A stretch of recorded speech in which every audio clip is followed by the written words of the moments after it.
Welcome back to Black Discoveries, where we talk about the real stories and hidden truths in Black history and culture. Today, we're talking about something that still has people talking decades later: Bill Clinton's infamous comments about Sister Souljah back in 1992 and her powerful response. For those who might not know, Bill Clinton, during his presidential campaign, decided to single out Sister Souljah, a rapper and activist, for something she said about the LA riots. But instead of addressing the root issues like police violence and systemic racism, Clinton took aim at her, trying to make her the face of hate and division. Let's take a look at what Clinton had to say. Finally, let's stand up for what's always been best about the Rainbow Coalition, which is people coming together across racial lines. You talked about Mr. Fields from Louisiana that you had here last night, a great role model. We don't have a lot of time to do this. We don't have a lot of time. You had a rap singer here last night named Sister Souljah. I defend her right to express herself through music. But her comments before and after Los Angeles were filled with the kind of hatred that you do not honor today and tonight. Just listen to this, what she said. She told the Washington Post about a month ago, and I quote, "If black people kill black people every day, why not have a week and kill white people? So you're a gang member and you normally kill somebody, why not kill a white person?" Last year she said, "You can't call me or any black person anywhere in the world a racist. We don't have the power to do to white people what white people have done to us. And even if we did, we don't have that low-down, dirty nature. If there are any good white people, I haven't met them. Where are they? Right here in this room. That's where they are." I know she is a young person, but she has a big influence on a lot of people. And when people say that, if you took the words white and black and you reversed them, you might think David Duke was giving that speech. Let me tell you, we all make mistakes, and sometimes we're not as sensitive as we ought to be. And we have an obligation, all of us, to call attention to prejudice wherever we see it. A few months ago, I made a mistake. I joined a friend of mine and I played golf at a country club that didn't have any African American members. I was criticized for doing it. You know what? I was rightly criticized for doing it. I made a mistake. And I said I would never do that again. And I think all of us have got to be sensitive to that. We can't get anywhere in this country pointing the finger at one another across racial lines. If we do that, we're dead, and they will beat us. Even in Reverend Jackson's new math of this election, it's hard to get to a 34% solution or a 40% solution if the American people can be divided by race. Now, after hearing that, it's clear Bill Clinton wasn't really concerned about our issues. It felt like he was more interested in making a political point, using a black woman's words as a scapegoat for his campaign. But Sister Souljah wasn't going to let that slide, and I'm standing with her all the way. After Bill Clinton tried to use Sister Souljah as a political target, she didn't stay quiet. Instead, she came back with a response that made it clear she wasn't backing down. Sister Souljah wasn't about to let a politician twist her words or ignore the real issues she was speaking about. Let's check out how she responded to Clinton's comments. "I stand before you today feeling very confident, steadfast, and powerful.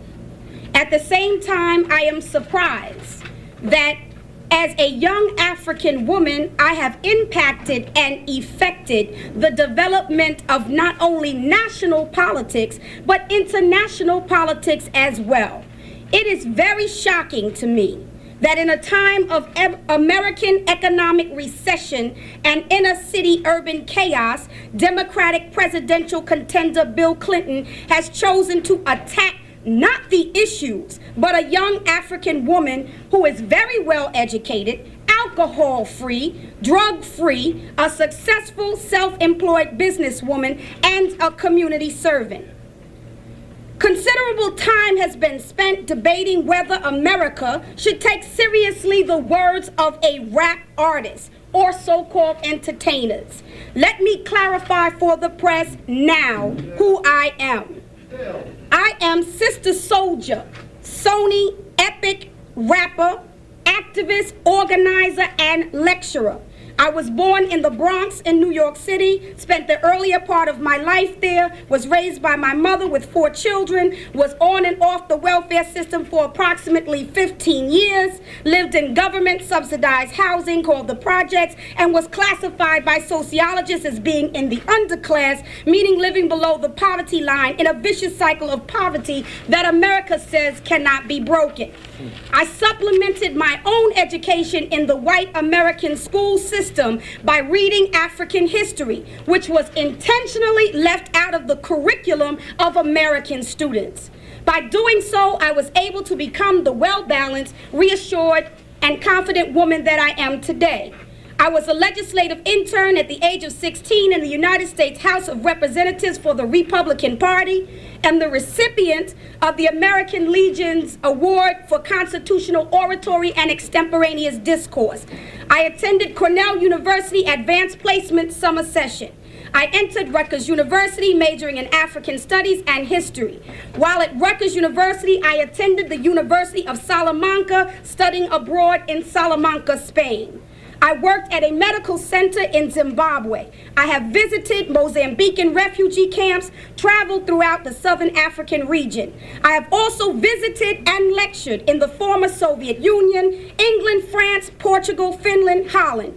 Moreover, at Rutgers University, I was a well-known prolific writer and political commentator in the university newspaper.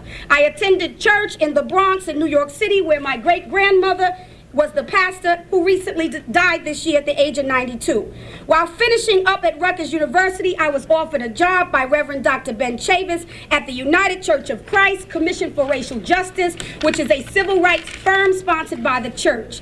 I developed, organized, and financed through hip-hop music a sleepaway summer camp called the African Youth Survival Camp for children of homeless families and ran it successfully for 3 years. I left Rutgers University 1 semester prior to my graduation. I have spoken on the same platform with Jesse Jackson, Minister Louis Farrakhan, Reverend Ben Chavis, Reverend Dr. Calvin Butts, and Nelson Mandela. As you can see, I am no newcomer to the world of politics and movement. I am mentally, spiritually, physically, emotionally, intellectually, and academically developed and acutely aware of the condition of African people throughout the entire world. My album, 360 Degrees of Power, is an amalgamation of all of my thoughts, personal and professional experiences here in America. My album was produced by Eric Sadler, one of the producers who created the music for Public Enemy, Ice Cube, and others. Any person who purchases my album will have a full understanding of what I think and believe, although it was designed specifically for the African community. I am certain that Bill Clinton was unfamiliar with me, my development and work, musical and otherwise. He chose to comment without any investigation whatsoever based on an interview in an ultra-conservative newspaper, The Washington Post, where the reporter came with a preconceived, premeditated angle. And the Post is about as familiar with the experiences of Africans in America, inner city urban youth, and hip-hop as Bill Clinton is. I, however, did not fail to do my research, and my research reveals the following indictment of Bill Clinton's integrity. Number 1, Bill Clinton is a draft dodger who writes in a letter, "Thank you for saving me from the draft," and then asserts regularly on a normal basis, "As president, I pledge to maintain military forces strong enough to deter and, when necessary, to defeat any threat to our essential interests. There are certain circumstances in which the president should consider ordering the use of force, when our vital interests or clear commitments are at stake, when we have clear, achievable objectives, and when there is strong support and solemn commitment." So here is a man who feels that it's all right to send your son to fight in the war, but would not fight in the war himself for the principles that he says he believes in. Number 2, Bill Clinton talks of morality, but admits that he was a reefer smoker who doesn't inhale. Sister Souljah has never smoked reefer and is completely drug-free. Number 3, Bill Clinton says he believes in a strong family unit, but could never quite get his own personal and social behavior together. His treatment and dismissal of Gennifer Flowers is indicative of how he relieves himself from his own personal responsibility and created an emotionally abusive environment to another woman. He seems to be very comfortable attacking women, to Gennifer Flowers. Number 4, Bill Clinton says that Sister Souljah is a racist, like David Duke, a well-known Ku Klux Klan member and white supremacist, but was a member in an all-white segregated club up until this year. Bill Clinton portrays himself as compassionate, yet he supports giving prisoners lobotomies and removing a section of their brain. Bill Clinton takes shots at Dan Quayle's intellectual feasibility, yet he has not presented America with any substantive, comprehensive agenda around economic development, foreign policy, budget containment, or social policy. Bill Clinton says that he is not a racist, but he tries to distance himself from the Reverend Jesse Jackson, a candidate who has registered more voters than Bill Clinton, served the interests of the poor blacks, poor whites, poor Latinos, unions, labor, and farms, and by experience, intellect, charisma, is far more qualified for the position than Bill Clinton himself. Therefore, we can conclude that Bill Clinton lacks integrity and paints himself as a staunch patriot, people's servant, a compassionate liberal, a family man, a pro-woman candidate, or a coherent scholar. He lacks integrity in all of those areas. Sister Souljah, on the other hand, was used as a vehicle, like Willie Horton and various other black victims of racism, a poor excuse for an agenda-less candidate. Sister Souljah does not own a gun, has not shot or killed anyone, did not invade Grenada, Panama, Nicaragua, Kuwait, or Angola.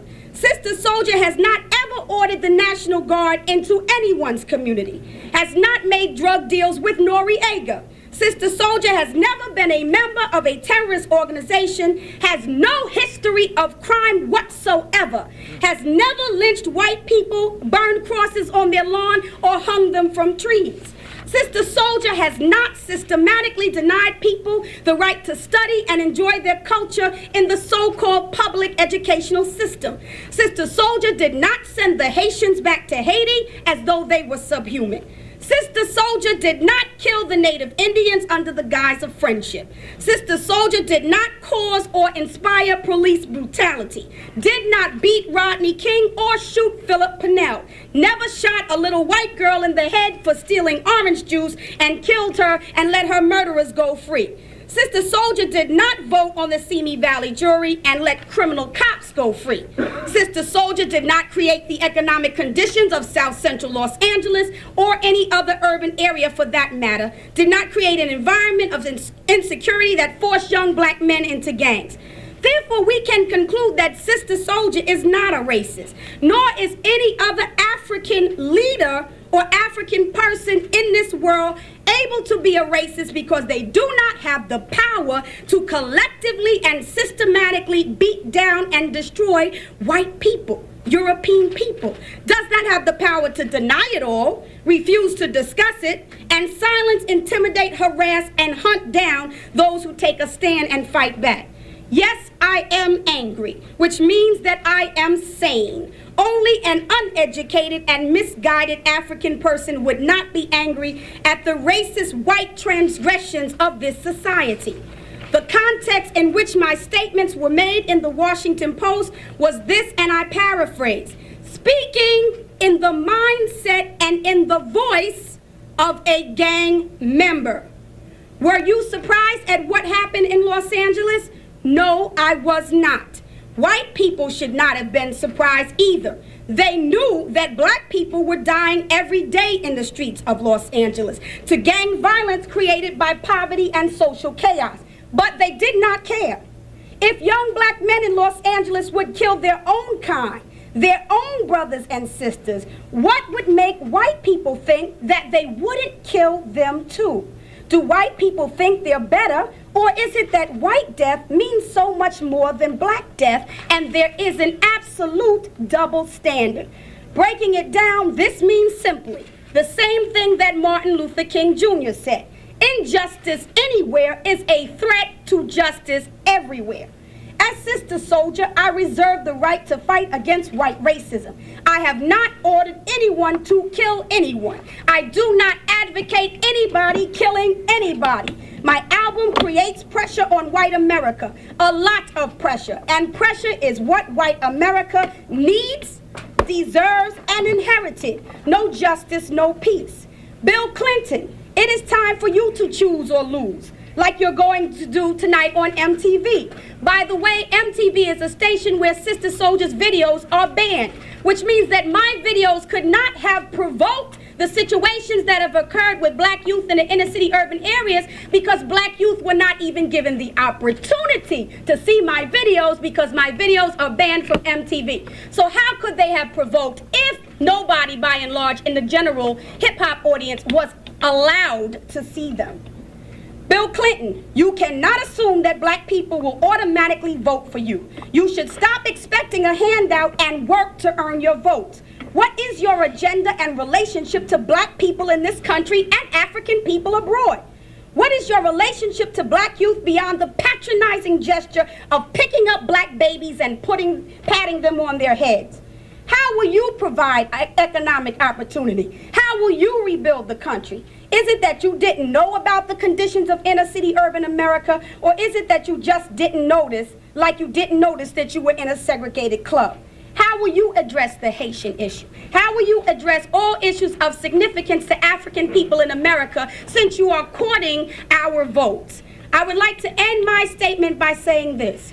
What I do support is the ability of African children in this country, whether they are from Haiti, whether they are from Jamaica, whether they are from South Africa, the continent of Africa, or born here in the United States of America, to have a proper African-centered education so that they can develop self-esteem, so that they can understand how to control business and organize themselves for self-sufficiency so that they will not be dependent upon the kindness of white American society, which in so many ways has failed black people. Thank you, and I will take your questions.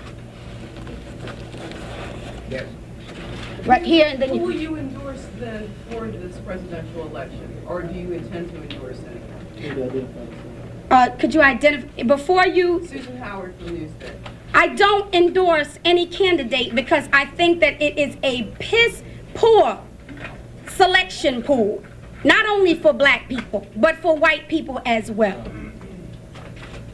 Gay Press from NBC. Are you saying then, Sister Souljah, that you didn't say, I mean, if black people kill black people every day, why not have a week and kill white people? What I am saying, Mr. Pressman,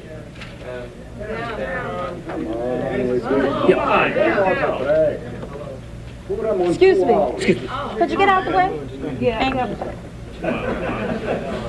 What I am saying is that in that particular interview, and this is the last time I will answer that question, in that particular interview, what I was saying is that gang violence goes on in Los Angeles all the time. Nobody was concerned about the fact that black people were dying. When the rebellions occurred in Los Angeles, everybody ran to the hip-hop community and asked us, were we surprised? I said that no, I could not possibly have been surprised because I knew that the conditions exist. I knew that nobody in political power and economic power had done anything about them. And I said, in the mindset of a gang member, once you have become casual about killing, it no longer has any color. If you would kill your own brother, or kill your grandmother, or kill a baby, well, certainly you would kill anybody. In the mindset of a gang member, why not kill white people? So what I was doing was putting myself in the shoes of a gang member who had been accustomed to a hostile environment, had developed a hostile attitude, and had murdered at random as a way of life, which could affect either black or white people. So you're trying to shock white people into doing the right thing? No, I wasn't trying to shock anybody. I was doing what I always do, which is tell the truth. Thank you. Joe Bragg, SFM. Do you think Governor Clinton's attack on you was deliberately trying to win white votes, show white America that he can say whatever he wants to in a black audience to black folks. They got him under control. I do think that Governor Clinton was trying to get white support. I think that he was trying to portray himself as a more conservative character. I think it's unfortunate that he cannot get white support by telling white people what he's going to do for them, what his position. Rosemary Gomez, Channel 11. The rapper Ice-T says the fact that rap music is considered more dangerous than, say, heavy metal reflects where America's fears really lie. What do you think about this statement?